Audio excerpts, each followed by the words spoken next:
Morning students, page number 100.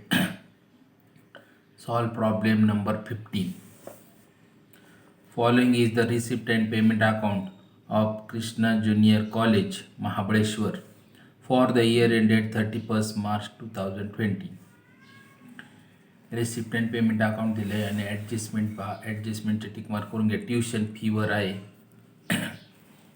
Tuition fee receipt बाजूला पहा, त्याच्यावर टिक मार्क करा. त्यानंतर ॲडमिशन फीज रिसिप्ट बाजूलाच आहे. सॅलरी टू टीचर्स पेमेंट बाजूला टिक मार्क करून घ्या. डेप्रिशिएशन पहा, बुक्सवर 10% आहे, फर्निचरवर 15% आहे. त्यानंतर 50% government Grant should be capitalise. Government Grant जे आहे त्याच्यातले 50% कॅपिटलाइज करायचं, म्हणजे लायबिलिटीला कॅपिटल फंडमध्ये ॲड करायचं. त्यानंतर ओपनिंग ॲसेट्स अँड लायबिलिटी दिलेले आहेत पहा. हे आपल्याला कॅपिटल फंड काढण्यासाठी याचा उपयोग होतो. ठीक आहे. नेहमीप्रमाणे आपले दोन अकाउंट करून घ्यायचे पहा. इकडच्या पानावर 101 वरती दोन अकाउंट करून दिलेत. In the books of Krishna junior college Mahabaleshwar income and expenditure account. Debit बाजूला एक्सपेंडिचर, क्रेडिट बाजूला इन्कम, आणि त्याच्या खाली बॅलन्स शीट दिलेले आहे पहा. उजव्या बाजूला ॲसेट्स, डाव्या बाजूला लायबिलिटीज. पण मांडायला सुरुवात करू पहा. Bank overdraft. Bye bank overdraft, बँकेकडून जे कर्ज घेतलेले आहे त्याचं पेमेंट केलेलं आहे पहा, 28,500. त्या ठिकाणी ते घ्यायचं नाही आहे, त्याचं पेमेंट करून टाकलेलं आहे. ओपनिंग बॅलन्स शीटच्या लायबिलिटीला असेल आणि त्याचं पेमेंट आता केलेलं दाखवलेलं आहे. त्यानंतर by salaries to teachers 2 lakh expenditure बाजूला घ्यायचं. To salaries to teachers 2 lakh, adjustment आहे, एक वेळ सोडून दिली. त्यानंतर by salaries to office staff 40,000 expenditure बाजूला. To salaries to office staff 40,000. त्यानंतर बाय बुक्स परचेस ऑन 1 जुलै 19 60,000. ॲसेट बाजूला घ्यायचे बुक्स. त्या ठिकाणी ॲडजस्टमेंट नंबर 6 मधल्या किमती टाकायच्या बुक्सच्या अगोदर. नंतर पेमेंट बाजूचं ॲड परचेस घ्यायचं 60,000. त्यानंतर by printing and stationery 7,000 expenditure बाजूला. To printing and stationery 7,000. त्यानंतर बाय ऑफिस रेंट 6,000 एक्सपेंडिचर बाजूला. To office rent 6,000. त्यानंतर बाय रिपेअर्स 3,000 एक्सपेंडिचर बाजूला. To repairs 3,000. त्यानंतर बाय स्पोर्ट्स एक्सपेन्सेस 1,500 एक्सपेंडिचर बाजूला. To sports expenses 1,500. By annual gathering expenses 12,000 expenditure बाजूला. To annual gathering expenses 12,000. By furniture 40,000 asset बाजूला. Adjustment number 6 मधले किंमत आधी लिहायची, ओपनिंगचे नंतर ॲड करायचं पहा. फर्निचर ॲसेट बाजूला ॲड न्यू फर्निचर करायचं 40,000. ही किंमत ॲडजस्टमेंट नंबर 6 मधली आहे. त्यानंतर ही खरेदी केलेली तारीख लक्षात ठेवायच्यावर डेप्रिशिएशन असतं पहा. 1 जानेवारी, फेब्रुवारी, मार्च 3 महिन्याचं याच्यावर डेप्रिशिएशन घ्यावं लागेल या 40,000वर. By balance carried down cash in hand 200 and cash in bank 6,800. Asset बाजूला द्यायचं. ॲसेट बाजूला cash in hand 200, cash at bank 6,800. Payment बाजू संपली. त्यानंतर आता रिसिप्ट बाजूचं टू बॅलन्स ब्रॉट डाऊन घ्यायचं नाही. ट्युशन फी मागच्या वर्षीच दिलेली आहे. 18-19ची 7,000, चालू वर्षाची 19-20ची 70,000. इन्कम बाजूला घेऊ. बाय ट्युशन फीज पहा इथे घेतली 70,000. इथे एक वेळ सोडून ते ॲडजस्टमेंट आहे. त्यानंतर टू फाईन कलेक्टेड 4,000. इन्कम बाजूला by fine collected 4,000. To interest on bank deposit 25,500. बँकेच्या गुंतवणुकीवर व्याज मिळालेले 25,500चा आकडा लक्षात ठेवा. इन्कम बाजूला लिहायचं bye interest on bank deposit 25,500. त्यानंतर टू ॲडमिशन फीज 12,000. इन्कम बाजूला बाय ॲडमिशन फीज डायरेक्ट पूर्ण कॅपिटलाइज करायचं सांगितले, 50% कॅपिटलाइज करायचं सांगितलेलं आहे. इथे घेतलं पहा. इन्कम बाजूला बाय ॲडमिशन फीज 12,000. या ठिकाणी 50%ला एक वेळ जागा सोडा ॲडजस्टमेंट आहे. त्यानंतर to donation for prize fund 90,000.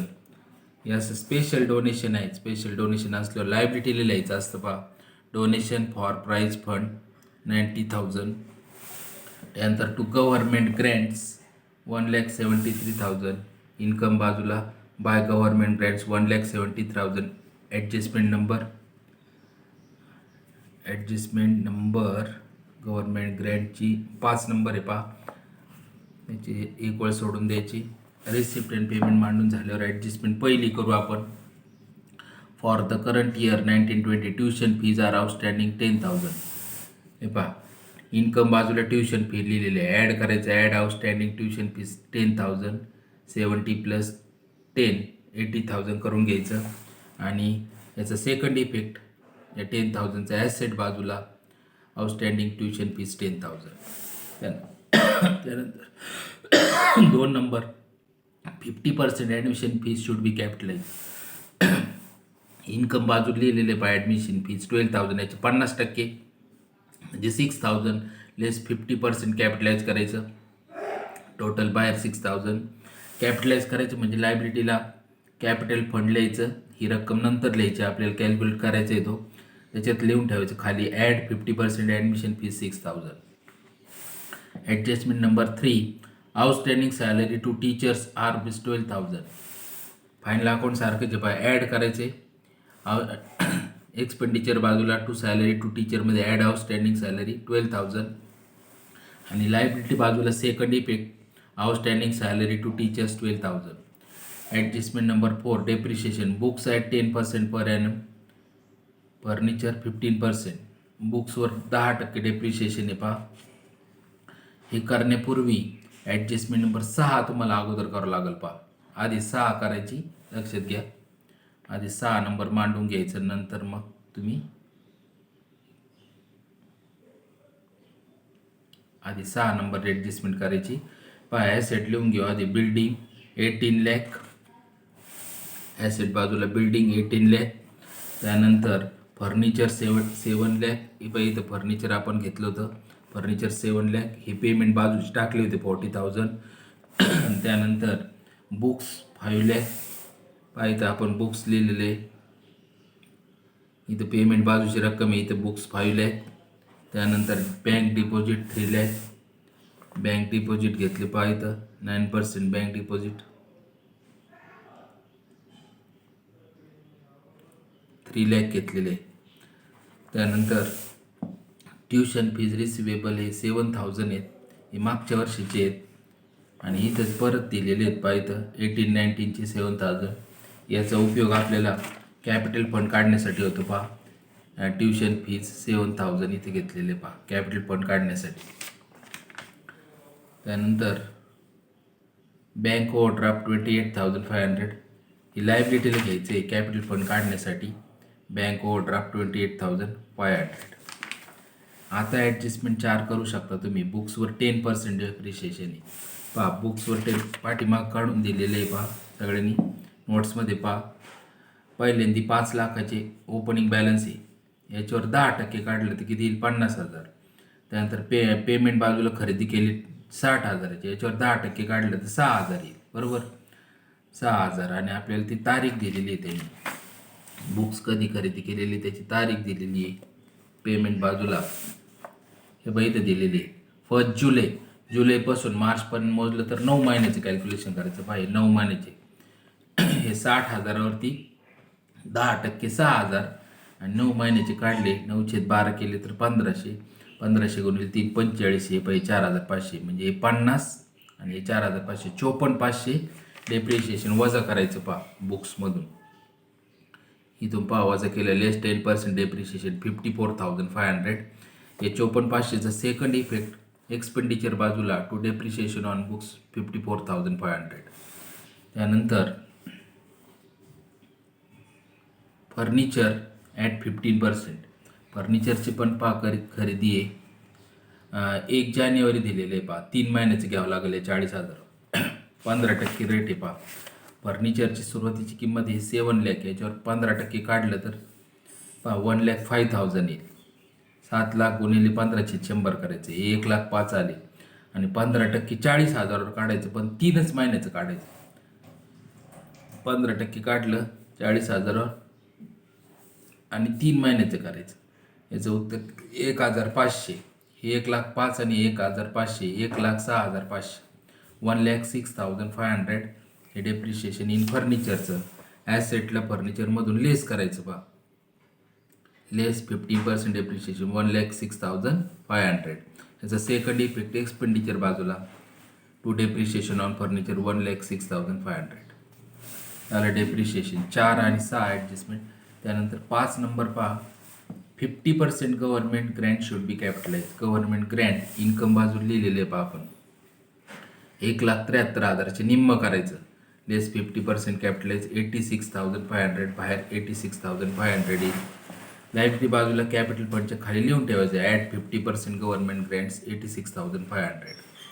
त्यानंतर ॲडजस्टमेंट नंबर 6 आपण इथे तर मांडतोच आहे. ॲसेटला बिल्डिंग लिहिलं 18 लाख, फर्निचर लिहिलं 7 लाख, बुक्स लिहिलं 5 लाख, 9% बँक डिपॉझिट 3 लाख. हे छुपी ॲडजस्टमेंट आहे पहा. बँक डिपॉझिटची 3 लाखाची 9% दराने हे आपण करून घेऊया. एक लक्ष दे, पाठीमागच्या पानावर कॅल्क्युलेशन केलेले 9% इंटरेस्ट ऑन बँक डिपॉझिट. 3 लाखावर 9% केलं तर त्या ठिकाणी कॅल्क्युलेशन केलं 3 लाखावर 9%नी. हे पहा, हे 3 लाख गुणिले 9/100 तर 27,000 येईल. बरोबर, 27,000 समजले का? आता पहा, आपल्याला इन्कम बाजूला त्यांनी दिलेले. इन्कम बाजूला इंटरेस्ट रिसिव्ह किंवा रिसिप्ट बाजूला पहा. Interest on bank deposit 25,500. Receipt बाजूला गणितात 25,500 व्याज मिळालं दिलेले. मग 27,000तून 25,500 वजा करायचे. 27,000तून 25,500 जर वजा केली तर 1,500 व्याज येणार आहे. पहिले आउटस्टँडिंग इंटरेस्ट घेतले बा. Outstanding interest 1,500. 27,000तून 25,500 वजा केल्यानंतर 1,500 एवढं व्याज आपल्याला येणं दाखवायचं आहे. पाहिजे घेतले. ॲड आउटस्टँडिंग इंटरेस्ट ॲसेट बाजूला 1,500 आणि उत्पन्न आहे इन्कम बाजूला. याचं सेकंड इफेक्ट आहे बँक डिपॉझिटमध्ये. इंटरेस्ट ऑन बँक डिपॉझिटमध्ये ॲड केलं. Add outstanding interest 1,500. याची टोटल बाहेर घेतली 27,000. म्हणजे आता जवळजवळ सर्व ॲडजस्टमेंट झालेले आहेत. आपण पहिलं अकाउंट क्लोज करू शकतोय. पहा, पहिल्या अकाउंटची कोणती बेरीज जास्त येते. यावेळेस या गणितात सुद्धा एक्सपेंडिचर जास्त येतात पहा. 4,42,500. दोन्ही बाजूला मांडलं. 80,000पासून 86,500पर्यंतची बेरीज करायची. ती बेरीज व याच्यातून वजा करायची. 4,42,500 मधून वजा केल्यावर तूट येते. त्याला डिपिसेट शब्द वापरलेला आहे. By deficit 2,39,000. Excess of expenditure over income. ही जी डिपिसेट आहे कॅपिटल फंड लिहून ठेवायचं फक्त. याच्यातून वजा करायचे असते आपल्याला. लेस डिपिसेट 2,39,000. आता आपण अगोदर कॅपिटल फंड काढूया. कॅपिटल फंड पहा कसं काढलेलं आहे. इथं ॲसेट बाजूला ओपनिंग ॲसेटमधून ओपनिंग लायबिलिटी वजा करायच्या. जो फरक येतो त्याला कॅपिटल फंड म्हणतात. पहा, कॅश इन हँड 23,500. हे कुठे आहे? सुरुवातीला